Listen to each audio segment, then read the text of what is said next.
All right, so we have Nigerian dwarf goats. So Nigerian goats themselves are the first domesticated animal by humans between 9,000 to 11,000 years ago. This herd of goats specifically are called Nigerian dwarf goats. And apparently Nigerian dwarf goats came over into North America in the 1970s, according to my research. So Nigerian dwarf goats themselves are some of the smallest goats that you can get. They are milk goats. So when they have kids and they're fully freshened and full of milk, they can produce up to a gallon of milk a day. So they're really, really amazing milk producers. Goats themselves are the most versatile farm animal because they don't just eat grass like cows, horses, and sheep. They are what's called browsers. They will eat everything that is found in a leaf, in a plant, in a flower, in a Christmas tree. So I say to everyone at Christmas time, if you've got Christmas trees, give them to your local goat farmer because they will 100% appreciate that. Wow. They will eat your rose bushes. They will eat your juniper bushes. They will eat everything because goats have 4 stomachs. So they're constantly what's called ruminating, digesting, burping, which their burps smell like sulfur. They stink.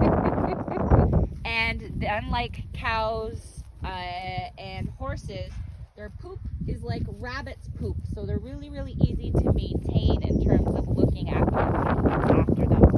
It is not messy and cumbersome and hugely smelly. I didn't notice any smell, no. No, they're like little tiny rabbit's pellets.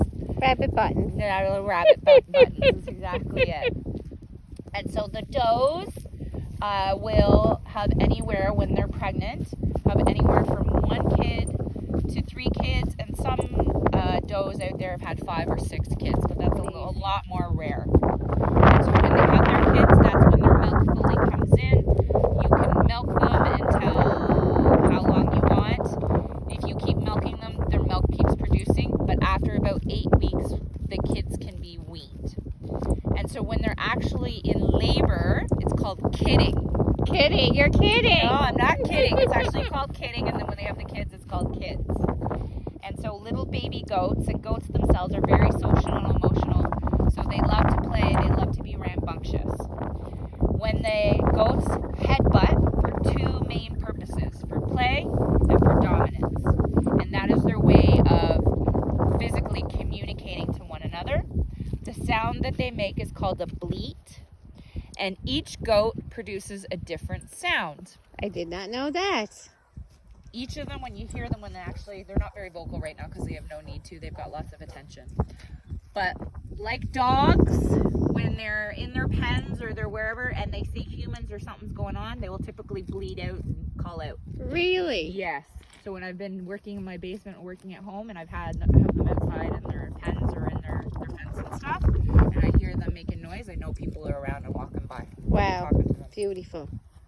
Apparently, this is on my bucket list, goats in different countries have the same kind of bleating sound compared to the accent of the country. Oh, you mean like an Irish goat would have a... Scottish goat have a Scottish accent. Australian That's goat would have amazing. That is on my bucket list to discover one of these days, to go to different countries. And goats are very versatile in terms of environment, so they can go into a really cold environment, or like Nigerian dwarf goats, they're used to a very hot environment. Right. And so they're very, very versatile creatures. So you don't have to have a ton of space to maintain having them. As long as you have the vegetation on that to be able to give them, you can have them in a smaller space.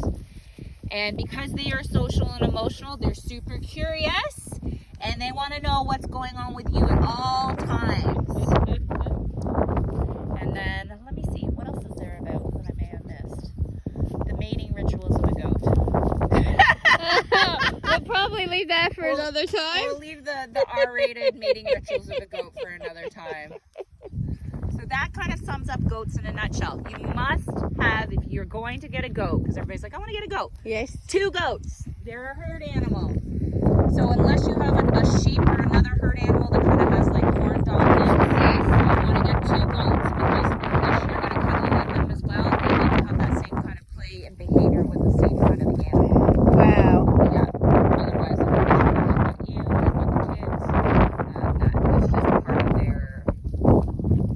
of their behavior, their personality.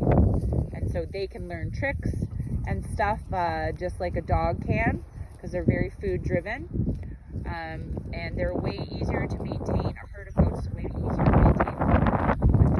maintain. Really? Yes, 'cause they just do whatever the rest of the herd is doing. Yep. Two dogs, what one gets into, the other gets into, and then one goes this way and one goes that way. Yeah. Wow. Yeah. Everybody go get a few goats.